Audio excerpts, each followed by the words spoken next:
ಇರುವಂತಹ ಗಣ್ಯರೇ ಹಾಗೂ ಸೇರಿರುವಂತಹ ಆತ್ಮೀಯರೇ, ಬಹಳಷ್ಟು ಖುಷಿ ಅನ್ನಿಸ್ತಾ ಇದೆ. ಯಾಕಂದರೆ ನಾನು ಪಕ್ಕಲಡ್ಕ ಯುವಕ ಮಂಡಲದ ಅಧ್ಯಕ್ಷರೇ. ಪಕ್ಕಲಡ್ಕ ಯುವಕ ಮಂಡಲ ಕೂಡ ಒಂದು ಶಿಕ್ಷಣಕ್ಕೆ ಒತ್ತು ಕೊಟ್ಟು ರಾತ್ರಿ ಶಾಲೆ ಮೂಲಕ 71 ವರ್ಷದ ಹಿಂದೆ ಆರಂಭಗೊಂಡಂಥ ಪಕ್ಕಲಡ್ಕ ಯುವಕ ಮಂಡಲ, ಅದರ ಅಧ್ಯಕ್ಷನಾಗಿ ಈ ನೆಲೆಯಲ್ಲಿ ಇವತ್ತು ನನ್ನ ಕರೆದಿದ್ದಕ್ಕೆ ನಾನು ಮೊದಲಿಗೆ ಧನ್ಯವಾದ ಅರ್ಪಿಸ್ತಾ ಇದ್ದೇನೆ. ಇಲ್ಲಿ ಆ್ಯನ್ಯುವಲ್ ಡೇ ಅಂತ ಕೂಡಲೇ ಪ್ರತಿಯೊಬ್ಬರಿಗೂ ಕೂಡ ಹಬ್ಬ, ಒಂಥರ ಮಕ್ಕಳಿಗೆಲ್ಲ ಹಬ್ಬ ಅಂತ ಅನಿಸ್ಬೋದು. ಆದರೆ ಮೊದಲಾಗಿ ನಾನು ಇಲ್ಲಿನ ಆಡಳಿತ ಮಂಡಳಿ, ಅದೇ ರೀತಿ ಶಿಕ್ಷಕ ಮಂಡಳಿಯನ್ನು ನಾನು ಖಂಡಿತವಾಗಿ ಅಭಿನಂದಿಸಲಿಕ್ಕೆ ಇಷ್ಟಪಡ್ತಾ ಇದ್ದೇನೆ. ಯಾಕಂತ ಹೇಳಿದ್ರೆ ನಮಗೆ ಮಕ್ಕಳಿಗೆ ಒಂದು ದಿವಸ ಶಾಲೆಗೆ ರಜೆ ಸಿಕ್ಕಿದ್ರೆ ನಾವು ಹೇಳ್ತೇವೆ, ಯಾಕಪ್ಪ ರಜೆ ಕೊಟ್ಟರು, ಶಾಲೆ ಇದ್ದರೆ ಒಳ್ಳೆದಿತ್ತು ಅಂತೇಳಿ. ಆದರೆ ಇಷ್ಟು ಮಕ್ಕಳನ್ನು ಸೇರಿಸಿ ಅವರಿಗೆ ವಿದ್ಯಾಭ್ಯಾಸ ಕೊಡೋದ್ರ ಜೊತೆಗೆ ಬೇರೆ ಬೇರೆ ಪಠ್ಯೇತರ ಚಟುವಟಿಕೆಗಳಲ್ಲಿ ನೀವು ವರದಿಯನ್ನು ನೋಡಿರ್ಬೋದು. ಇಂತಹ ಚಟುವಟಿಕೆಗಳಲ್ಲಿ ಅವರು ತೊಡಗಿಸಿಕೊಳ್ಳಿಕ್ಕೆ ಆ ಶಿಕ್ಷಕರು ಎಷ್ಟು ಕಷ್ಟಪಟ್ಟಿರ್ಬೋದು ಅಥವಾ ಆಡಳಿತ ಮಂಡಳಿ ಎಷ್ಟು ಸಪೋರ್ಟ್ ಮಾಡಿರ್ಬೋದು. ದಯವಿಟ್ಟು ಎಲ್ಲರೂ ಕೂಡ ಜೋರಾದ ಚಪ್ಪಾಳೆಯನ್ನು ಅವರಿಗೆ ಹೊಡಿಬೇಕಾಗಿ ನಾನು ಕೇಳ್ಕೊಳ್ತಾ ಇದ್ದೇನೆ. ಈ ಒಂದು ವೇದಿಕೆಯಲ್ಲಿ ಬೇರೆ ಬೇರೆ ರೀತಿಯ ಪ್ರತಿಭೆಗಳಿಗೆ ಅರಳಿಕೆ ಇದೆ. ಆದರೆ ಕೆಲವೊಮ್ಮೆ ಪ್ರತಿಭೆಗಳು ಕೂಡ ವ್ಯರ್ಥವಾಗಿ ಎಲ್ಲೆಲ್ಲೋ ಹೋಗುತ್ತೆಂಬುದಕ್ಕೆ ನಾನು ನಮ್ಮ ಹ್ಯಾಮಿಲ್ಟನ್ ಹತ್ರ ಒಂದು ಆಫೀಸ್ ಇದೆ ನಮ್ಮದು. ಸೊ ನನ್ನ ಆಫೀಸ್ಗೆ ಹೋಗಿ ಅಲ್ಲಿಂದು ಟಾಯ್ಲೆಟ್ ಇದೆ.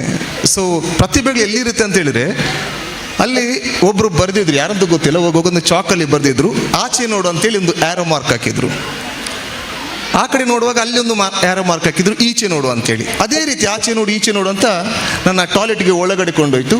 ಟಾಯ್ಲೆಟ್ ಒಳಗಡೆ ಬರೆದಿದ್ದವರು, ಆಚೆ ಈಚೆ ಏನು ನೋಡುತ್ತಿ, ಬಂದ ಕೆಲಸ ಮಾಡೋ ಭಯವರ್ಸಿ ಅಂತೇಳಿ. ನೋಡೋದೊಮ್ಮೆ ಶಾಕ್ ಅನಿಸ್ತಿತ್ತು, ನಾನೇನೋ ಫೂಲ್ ಆದ್ನ ಅಥವಾ ಏನಂತೇಳಿ. ಆದರೆ ಒಮ್ಮೆ ಯೋಚನೆ ನೋಡಿ, ಆ ಮಗು ಅಥವಾ ಬರೆದವನಲ್ಲಿ ಎಷ್ಟೊಂದು ಪ್ರತಿಭೆ ಇರ್ಬೋದು, ಹೌದಲ್ವಾ? ಆಚೆ ಈಚೆ ನೋಡುತ್ತಿ, ಬಂದ ಕೆಲಸ ಮಾಡೋ ಭಯಪಡಿಸಿ ಅಂದರೆ ಕೆಲಸಕ್ಕೆ ಅವನು ಆ ಒಂದು ಸಂದರ್ಭಕ್ಕೆ ಸೂಕ್ತವಾಗಿ ಪ್ರಾಸಬದ್ಧವಾಗಿ ಬರೆದಿದ್ದೇನೆ. ಒಂದು ವೇಳೆ ಆ ಪ್ರತಿಭೆಯನ್ನು ಅವನು ಸರಿಯಾಗಿ ಉಪಯೋಗಿಸಿ ಏನಾದರೂ ಬರೆದಿದ್ರೆ ಒಬ್ಬ ಕವಿ ಆಗ್ತಾ ಇದ್ದ. ನಮ್ಮ ಪಬ್ಲಿಕ್ ಟಾಯ್ಲೆಟ್ಗೆ ಹೋದ್ರೆ ಎಂತೆಂಥ ಚಿತ್ರಗಳು ಕಾಣುತ್ತೆ, ಗಲೀಜನ್ತೆ ಅನಿಸ್ಬೋದು. ಆದರೆ ಆ ವಿದ್ಯಾರ್ಥಿ ಅಥವಾ ಅಲ್ಲಿ ಬರೆದವ ಅದರ ಬದಲಾಗಿ ಏನಾದರೂ ಒಂದು ಪೇಪರಲ್ಲಿ ಚಿತ್ರ ಬರೆದಿದ್ರೆ ಒಬ್ಬ ಕಾರ್ಟೂನಿಸ್ಟ್ ಆಗ್ಬಹುದಿತ್ತು. ಇಂತಹ ಎಷ್ಟೋ ಪ್ರತಿಭೆಗಳು ಹಾಳಾಗ್ತಿದೆ. ನಮ್ಮ ವಿದ್ಯಾರ್ಥಿಗಳು ಕೂಡ ಅಷ್ಟೇ ಕೆಲವೊಮ್ಮೆ ಪ್ರತಿಭೆಗಳನ್ನು ಹಾಳು ಮಾಡ್ತಾ ಇದ್ದಾರೆ. ಇಂತಹ ಸ್ನೇಹ ಸ್ಕೂಲ್ ಅಂತಹ ಒಂದು ವಿದ್ಯಾರ್ಥಿಗಳಿಗೆ ಒಳ್ಳೆ ಒಂದು ಪ್ರತಿಭೆಗಳನ್ನು, ಪ್ರತಿಭೆಯನ್ನು ತೋರಿಸಲಿಕ್ಕೆ ಒಂದು ವೇದಿಕೆಯನ್ನು ಕೊಡ್ತಾ ಇದೆ. ಸೊ ಆ ನಿಟ್ಟಿನಲ್ಲಿ ನಾನು ಅವರನ್ನು ಅಭಿನಂದಿಸ್ತೇನೆ. ಒಳ್ಳೊಳ್ಳೆ ಒಂದು ಪ್ರತಿಭೆಗಳಲ್ಲಿ ಅರಳ್ತಾ ಇದೆ. ಅದೇ ರೀತಿ ನಮ್ಮೆಲ್ಲರೂ ಕೂಡ ಶಿಕ್ಷಣ ಅಂದ ಕೂಡಲೇ ನಮ್ಮ ಮಕ್ಕಳೆಲ್ಲ ಡಾಕ್ಟರ್ ಆಗಬೇಕು, ಇಂಜಿನಿಯರ್ ಆಗಬೇಕು, ಅದಾಗಬೇಕು, ಇದಾಗಬೇಕು ಅಂತ ನಾನು ಆಸೆ ಪಡ್ತಾ ಇದ್ದೇವೆ. ಆದರೆ ನಾವೆಲ್ಲರೂ ಕೂಡ ಆಸೆ ಪಡ್ತೇವೆ ಏನಾಗಬೇಕಂತ ಹೇಳ್ತಾರೆ. ಆದರೆ ಯಾಕೆ ಆಗಬೇಕಂತೇಳಿ ಗೊತ್ತಿಲ್ಲ. ನಾವು ಡಾಕ್ಟ್ರ್ ಯಾಕೆ ಆಗಬೇಕು, ನಾನು ಇಂಜಿನಿಯರ್ ಯಾಕೆ ಆಗಬೇಕು ಎಂಬುದರ ಬಗ್ಗೆ ಯಾರು ಕೂಡ ನಾವು ಕಲಿಯುವುದಿಲ್ಲ. ಯಾಕಂತ ಹೇಳಿದ್ರೆ ಮೊನ್ನೆ ಒಂದು ಪತ್ರಿಕೆಯನ್ನು ನೋಡಿರ್ಬೋದು. ಬೆಂಗಳೂರಿನಲ್ಲಿ ಒಂದು ಆಸ್ಪತ್ರೆಯಲ್ಲಿ 900 ಹೆಣ್ಣು ಮಕ್ಕಳ ಭ್ರೂಣ ಹತ್ಯೆ ನಡೆಯಿತು. ಅಂದರೆ ಶಿಕ್ಷಣ ಕಲಿತು ಏನು ಪ್ರಯೋಜನ, ಹೌದಲ್ವಾ? ಶಿಕ್ಷಣಕ್ಕೆ ಏನು ಮೌಲ್ಯ ಇದೆ ಅಲ್ಲಿ?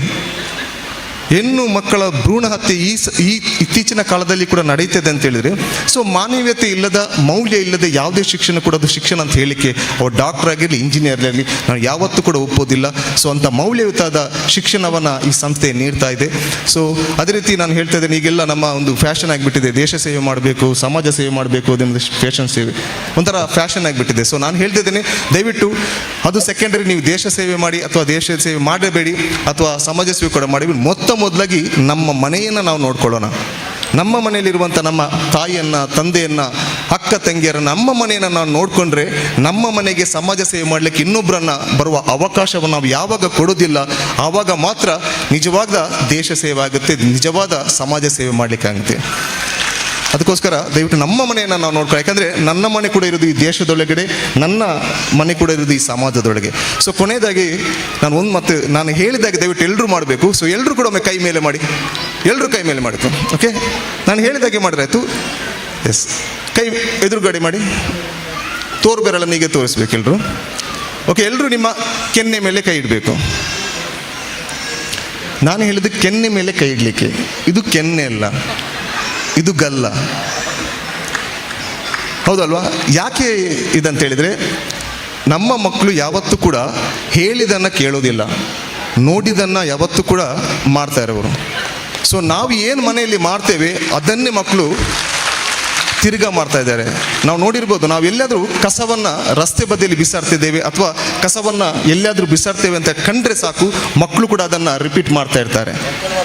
ನಾವು ಕೂಡ ಅದೇ, ನಾವು ನೋಡಿದ ಯಾರು ನಾವು ಏನು ಮಾಡ್ತೇವೆ, ದೊಡ್ಡ ಮಕ್ಕಳು ಮಾಡಿದನ್ನು ಸಣ್ಣ ಮಕ್ಕಳು ನೋಡ್ತಾ ಇರ್ತಾರೆ. ಸೊ ಇದು ಎಲ್ಲರೂ ಕೂಡ ಪಾಠ ಆಗಬೇಕು. ಸೊ ನಾವು ಯಾವತ್ತೂ ಕೂಡ ಮಕ್ಕಳ ಎದುರುಗಡೆ ಅಥವಾ ಎಲ್ಲರ ಎದುರುಗಡೆ ಕೂಡ ನಾವು ಸಮಾಜದಲ್ಲಿ ಒಳ್ಳೆಯದನ್ನು ಮಾಡಿದರೆ ಖಂಡಿತವಾಗಿ ನಮ್ಮನ್ನು ನೋಡಿ ಇನ್ನೊಬ್ಬರು ಆದರೂ ಅದನ್ನು ಕಲಿತಾರೆ. ನಾವು ಎಷ್ಟೇ ಭಾಷಣ ಮಾಡಲಿ, ಎಷ್ಟೇ ತರಬೇತಿ ಕೊಡಲಿ, ಖಂಡಿತ ಬದಲಾಗಲ್ಲ. ನಾವು ಯಾವಾಗಲೂ ಕೂಡ ಬದಲಾವಣೆ ಆಗಬೇಕಂತ ಹೇಳ್ತೇವೆ, ಅದು ಬದಲಾಗಬೇಕು, ಇದು ಬದಲಾಗಬೇಕು ಅಂತೇಳಿ. ಆದರೆ ಯಾವತ್ತು ನಾನು ಬದಲಾಗಬೇಕಂತೇಳಿ ನಾವು ಯೋಚಿಸೋದಿಲ್ಲ. ಅದಕ್ಕೆ ಒಬ್ರು ಹೇಳ್ತಿದ್ದಾರೆ, ನಿನ್ನನ್ನು ನೀನು ತಿದ್ದುಕೊಂಡ್ರೆ ಜಗತ್ತಿನ ಒಬ್ಬ ಮೂರ್ಖ ಕಡಿಮೆ ಆದಂತೆ. ಸೊ ಅದಕ್ಕೋಸ್ಕರ ನಮ್ಮನ್ನು ನಾವು ತಿದ್ದುಕೊಳ್ಳೋಣ. ಸೊ ಆ ಮುಖಾಂತರ ಸಮಾಜದಲ್ಲಿರುವ ಇನ್ನೊಬ್ಬರಿಗೆ ನಾವು ಪ್ರೇರಣೆ ಆಗೋಣ ಅಂತ ಹೇಳುತ್ತಾ, ಸೊ ಅವಕಾಶಕ್ಕೆ ವಂದಿಸ್ತಾನ ಮಾತನ್ನು ಕೊನೆಗೊಳಿಸ್ತೀನಿ. ಧನ್ಯವಾದಗಳು.